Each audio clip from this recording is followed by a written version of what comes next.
Hello नमस्कार दोस्तों। उम्मीद है आप सभी लोग अच्छे होंगे। तो हम लोग अभी देख रहे थे modern India, India national movement, आधुनिक भारत का इतिहास में कुछ निचोड़ है, उसको हम लोग कंप्लीट कर रहे थे और आपके एग्ज़ाम के लिए है। 3.0 के लिए और 4.0 के लिए बहुत इम्पोर्टेंट हो जाता है। और कुछ एग्ज़ाम जो है आज होने वाला है और कुछ एग्ज़ाम आपको अप्रैल में होने वाला है। तो चलिए हम लोग शुरुआत करते हैं अपने सेशन को। हम लोगों ने यहाँ तक किया था, अगला हम लोग देखेंगे। कहते हैं कि अब हम भारत को विदेशी दासता से मुक्त कराने के लिए खुला संघर्ष करेंगे और आप मेरे कॉमरेड और सभी देशवासी इस संघर्ष में शामिल होने के लिए आमंत्रित हैं। उक्त शब्द किसने कहे थे? यह जो शब्द है किसने कहा था? तो लाहौर अधिवेशन में अपने अध्यक्षीय भाषण में जवाहरलाल नेहरू ने ये बात कही थी। अब हम भारत को विदेशी दासता से मुक्त कराने के लिए खुला संघर्ष करेंगे और आप मेरे कॉमरेड और सभी देशवासी इस संघर्ष में शामिल होने के लिए आमंत्रित हैं। ये जवाहरलाल नेहरू ने कहा था। देखिए, ब्रिटिश सरकार द्वारा भारतीयों से परामर्श किए बिना भारत को द्वितीय विश्व युद्ध में भागीदार बना दिए जाने के विरोध में व्यक्तिगत सत्याग्रह का रास्ता चुना गया और 17 अक्टूबर 1940 को इस प्रकार का सत्याग्रह करने वाले सर्वप्रथम व्यक्ति या विनोबा भावे हो जाते हैं। और दूसरा व्यक्ति की बात करें तो ये जवाहरलाल नेहरू हो जाएंगे और तीसरा व्यक्ति की बात करें तो ब्रह्मदत्त हो जाते हैं, जो बीपीएससी ने यह सवाल पूछा है। तो आगे हम लोग देखेंगे। अगला कहते हैं कि जब सरकारी सेनाओं ने जालियांवाला बाग में एकत्रित निहत्थे लोगों पर गोलियां चलाई तो यह घटना जालियांवाला बाग हत्याकांड 1919 के रूप में सामने आई। बाग में एकत्रित लोग किसका विरोध कर रहे थे, यही सवाल पूछा जा रहा है। तो देखिए, 1919 के जो एक्ट थे, 1919 का जो एक्ट है जिसे काला कानून के नाम से भी हम लोग जानते हैं, और इस एक्ट को हम लोग न अपील न वकील न दलील के भी नाम से जाने जाते हैं, जिसका विरोध सारे लोग कर रहे थे। और उसी का विरोध जो किया जा रहा था, सत्यपाल और सैफुद्दीन किचलू भी कर रहे थे, लेकिन सरकार ने इनको गिरफ्तारी कर दी। और इन्हीं के बचाने के लिए अमृतसर जो पंजाब है, उसी में जो जनता थी, जो आवाम थी, वो इकट्ठा हुआ था और उसी निहत्थे लोगों पर जनरल ओडायर के द्वारा गोलियां चलवा दिया जाता है, जिसमें हज़ारों लोग मारे जाते हैं और हज़ारों लोग जख्मी हो जाते हैं। हालांकि यही जालियांवाला बाग हत्याकांड की समीक्षा हेतु और इसके जांच के लिए हंटर आयोग भी आती है। तो यहाँ पे देखिएगा, जो प्रश्न पूछ रहा है उसमें सत्यपाल और सैफुद्दीन किचलू की गिरफ्तारी का विरोध ये लोग कर रहे थे। 20 फरवरी 1947 को ब्रिटेन के तत्कालीन प्रधानमंत्री क्लेमेंट एटली ने किस तिथि तक अंग्रेजों द्वारा भारत छोड़ देने की घोषणा की? तो जून 1948 तक इन्होंने ये कहा था कि अब हम भारत छोड़ देंगे। सरदार वल्लभ भाई पटेल के नेतृत्व में बारदोली आंदोलन कब हुआ? तो बारदोली आंदोलन की बात करें तो 1928 में होता है बारदोली आंदोलन। और इसी में जो महिलाएं हैं, महिलाओं ने महात्मा गांधी, यानी कि कह सकते हैं कि महिलाओं की तरफ से महात्मा गांधी ने इन्हें सरदार की उपाधि दिया था। चलिए आगे बढ़ा जाए। 13 अगस्त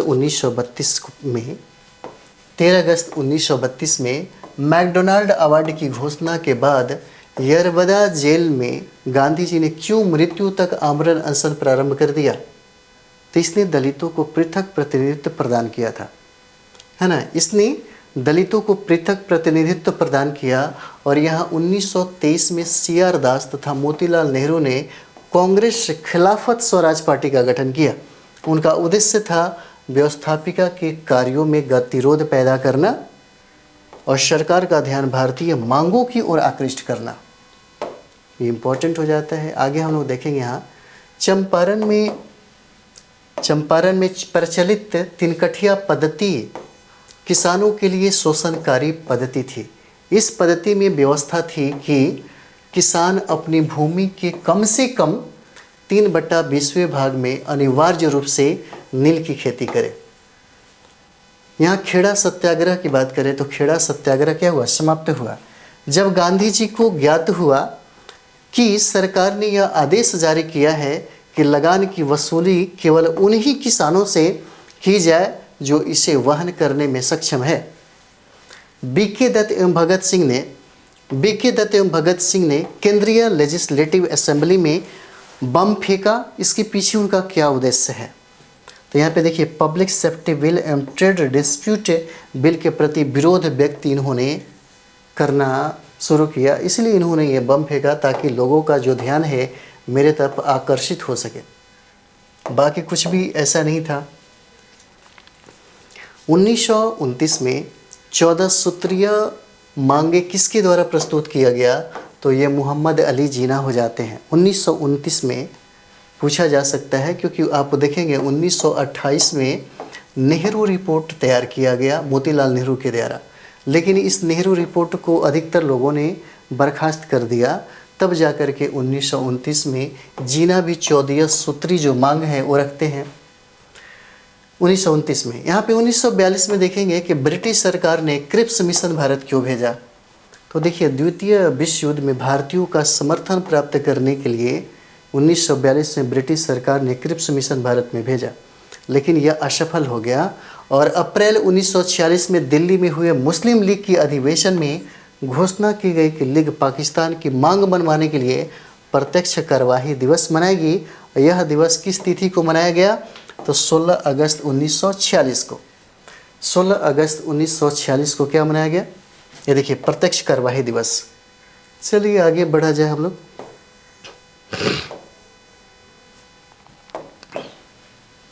यहाँ पे कि अगस्त प्रस्ताव एवं क्रिप्स मिशन जो 1942 में आया की असफलता तथा कांग्रेस द्वारा शुरू किए गए आंदोलन के दौरान राष्ट्रीय सरकार की स्थापना की मांग को अस्वीकार किए जाने पर कांग्रेस ने बम्बई के विशेष अधिवेशन में 8 अगस्त 1942 को भारत छोड़ो प्रस्ताव पास किया। इसी अवसर पर गांधी जी ने बम्बई के ग्वालियर टैंक मैदान में लोगों को क्या नारा दिया था? करो या मरो का नारा 1942 में दिया गया था महात्मा गांधी के द्वारा। बेबेल योजना पर विचार करने के लिए 25 जून 1945 को शिमला में एक सम्मेलन का आयोजन किया गया और इसमें कांग्रेस, मुस्लिम लीग और केंद्रीय विधानसभा के यूरोपीय दल तथा अन्य निमंत्रित लोगों ने भाग लिया। परंतु किस कारण, कहता है परंतु किस कारण कार्यकारिणी के निर्माण पर कोई समझौता नहीं हुआ? तो यहाँ देखिए, सांप्रदायिक जो मतभेद के कारण यह समझौता नहीं हो पाया था। 1907 में भारतीय राष्ट्रीय कांग्रेस का पहला विभाजन हुआ था और ये पहला विभाजन कहाँ होता है? तो सूरत में होता है। सूरत अधिवेशन में 1907 में होता है। किसने कहा था? कांग्रेस पतन के लिए लड़खड़ा रही है, मेरी सबसे बड़ी अभिलाषा है जब तक मैं भारत में हूँ कांग्रेस की शांतिपूर्ण समाप्ति में सहायता कर सकूँ। और ये बात लॉर्ड कर्जन ने कहा। इसी के समय में बंगाल का विभाजन होता है 1905 में और कांग्रेस ने पहली बार कब देशी रियासतों के प्रति अपनी नीति घोषित की? और ये हो जाता है 1920 में नागपुर अधिवेशन में, है ना। 1920 में नागपुर अधिवेशन में हो जाता है। चलिए आगे बढ़ा जाए हम लोग। कहता है कि समूचा भारत एक विशाल बंदी गृह है। उपयुक्त कथन किसका है? समूचा भारत है, क्या है? समूचा भारत एक विशाल बंदी गृह है। और ये बात सीआर दास ने कहा था, है ना, सीआर दास। कहता है कि अखिल भारतीय अस्पृश्यता संघ की स्थापना किसने किया था? और यह इंपॉर्टेंट है आपके लिए, है ना। अखिल भारतीय अस्पृश्यता संघ की स्थापना महात्मा गांधी के द्वारा किया जाता है। और दादा भाई नौरोजी द्वारा लिखित उस पुस्तक का नाम बताइए जिसमें अंग्रेजों द्वारा भारत के आर्थिक शोषण के विषय में लिखा गया है। और यही बुक है उनका, दादा भाई नौरोजी का, जिसमें लोगों को एहसास हुआ कि हमारा जो संपत्ति है अंग्रेज जो है कैसे मतलब शोषण करके अपने ब्रिटेन लेके चला जाता है। Poverty and British rule in India, है ना। इसी किताब में दादा भाई नौरोजी चर्चा करते हैं। प्रथम गोलमेज सम्मेलन का उद्घाटन किसने किया और इसकी अध्यक्षता किसने की? तो उद्घाटन की बात करें तो उद्घाटन जॉर्ज पंचम करते हैं और अध्यक्षता इंग्लैंड के प्रधानमंत्री करते हैं जिनका नाम है मैकडोनाल्ड।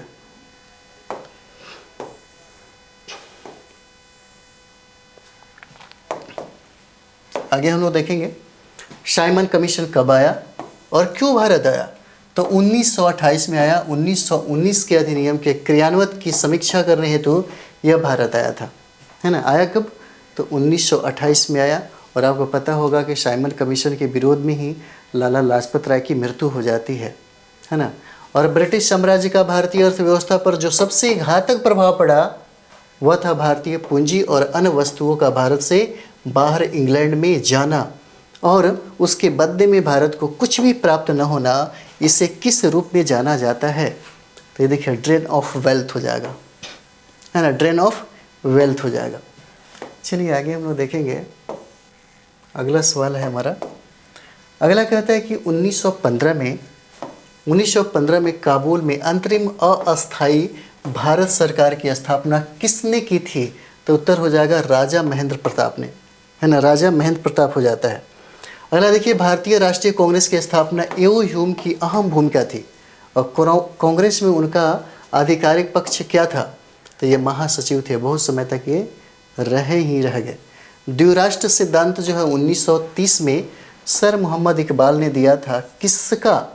जिसका रचना क्या है? सारे जहां से अच्छा हिंदुस्तान हमारा, हम बुलबुलें हैं इसकी ये गुलसिता हमारा, है ना। लेकिन पाकिस्तान शब्द का सृजन कैम्ब्रिज विश्वविद्यालय के एक स्नातक ने किया और इस स्नातक का क्या नाम है?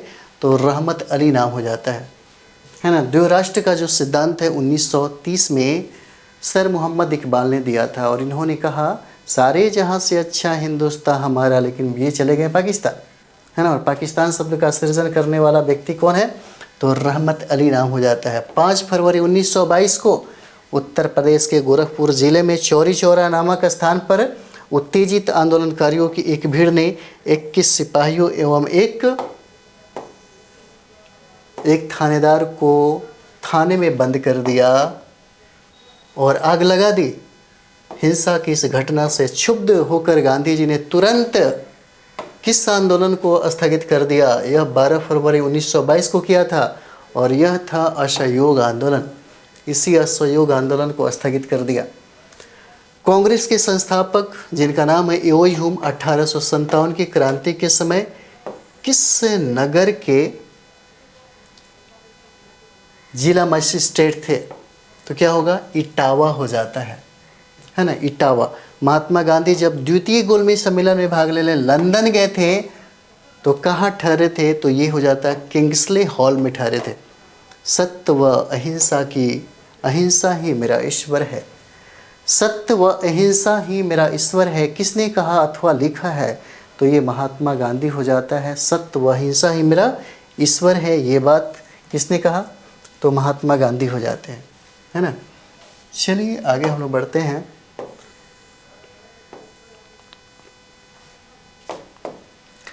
अगला है 19 जुलाई 1950 को बंगाल का विभाजन किसने किया, है ना। और देखिए ये थोड़ा सा गलत कर दिया है ना। ये हो जाता है आपका यहाँ पे 16 अक्टूबर 1905 हो जाएगा, है ना। और ये हो जाएगा लॉर्ड कर्जन। तो चौरी चौरा कांड जो है स्वराज पार्टी की स्थापना और प्रिंस ऑफ वेल्स की जो भारत यात्रा का जो बहिष्कार है ना। प्रिंस ऑफ वेल्स कब आते हैं? 1921 में। और किस वायसराय के कार्यकाल की ये घटनाएं हो जाती है? तो ये देखिए पूछा जा सकता है, लॉर्ड रेडिंग के कार्यकाल की घटना हो जाती है। लॉर्ड रेडिंग के 6 अप्रैल 1930 को गांधी जी ने किस स्थान पर नमक कानून को भंग किया था? ये पूछा जा सकता है, नमक कानून गांधी जी ने कब भंग किया?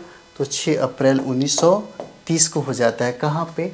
तो देखिए दांडी में, है ना। कहाँ पे हो जाता है? तो दांडी में हो जाता है। वह कौन से कांग्रेस अध्यक्ष थे जिन्होंने 1942 में क्रिप्स के साथ तथा शिमला कॉन्फ्रेंस में बावेल के साथ, है ना, बावेल के साथ वार्ता किया था? तो ये अबुल कलाम आज़ाद हो जाते हैं, है ना। ये हो जाते हैं आपके अबुल कलाम आज़ाद हो जाते हैं, ठीक है। भारतीय स्वतंत्रता आंदोलन के इतिहास में गर्म दल और नरम दल अलग कब हुए? 1907 में हुआ, सूरत अधिवेशन में होता है ना। और ये सारे के सारे बीपीएससी में प्रश्न पूछा हुआ है। अगला सवाल कहता है कि अगस्त 1942 में अखिल भारतीय कांग्रेस पार्टी की मीटिंग में मुंबई में कौन सा प्रस्ताव पारित किया गया? तो देखिए भारत छोड़ो आंदोलन पारित किया गया। कहाँ? मुंबई में पारित किया गया भारत छोड़ो आंदोलन। अगला देखिए, अगला कहता है कि हम दया की भीख नहीं मांगते, हम तो केवल न्याय चाहते हैं और ब्रिटिश नागरिक के समान अधिकारों का जिक्र नहीं करते, हम स्वशासन चाहते हैं। यह कथन किसका है? तो ये कथन जो है दादा भाई नौरोजी का हो जाता है। कथन से भी बीपीएससी बहुत बार सवाल पूछते हैं। इतिहास की बात करें तो 2-3 प्रश्न, कभी एक प्रश्न निश्चित तौर पे पूछा जाता है। हम दया की भीख नहीं मांगते, हम तो केवल न्याय चाहते हैं, ब्रिटिश नागरिक के समान अधिकारों का जिक्र नहीं करते, हम स्वशासन चाहते हैं। और यह कथन दादा भाई नौरोजी का है। मुजफ्फरपुर बम कांड, जिसमें प्रफुल्ल चाकी और खुदीराम बोस शामिल थे, पूछ रहा है कि यह घटना कब हुआ था? तो 1908 में, है ना, 1908 में यह हुआ था। प्रफुल्ल चाकी और खुदीराम बोस को पहली बार, ये खुदीराम बोस को क्या मिलता है? फांसी मिलता है। बिहार में वहाबी आंदोलन का नेतृत्व किसने किया? वहाबी आंदोलन बार बार सवाल पूछा जाता है और ये हो जाएगा विलायती अली ने किया था। गांधी जी ने 1930 में दांडी मार्च किस घटना के विरोध में किया था? तो ये हो जाएगा नमक पर टैक्स लगाने के विरोध में उन्होंने यह आंदोलन शुरुआत की। चलिए आगे बढ़ा जाए। अशफाक उल्लाह, है ना, अशफाक उल्लाह किस षड्यंत्र केस से संबंधित है? और ये काकोरी रेल डकैती कांड हो जाता है अशफाक उल्लाह खान का। भारत में सती प्रथा उन्मूलन में किस गवर्नर जनरल का मुख्य स्थान रहा है?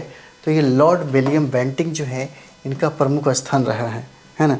लॉर्ड विलियम बेंटिंग का जो है यह प्रमुख स्थान रहा है, ठीक है, सती प्रथा के उन्मूलन में। आगे देखिए, भारतीय राष्ट्रीय कांग्रेस का प्रथम अधिवेशन किसकी पदावधि में हुआ? तो यहाँ पे देखिए लॉर्ड डफरिन के कार्यकाल में यह होता है 1885 में, है ना। कांग्रेस का प्रथम अधिवेशन है। सत्यशोधक समाज की जो स्थापना है किसने किया? तो ये महात्मा ज्योतिबा फुले हो जाते हैं।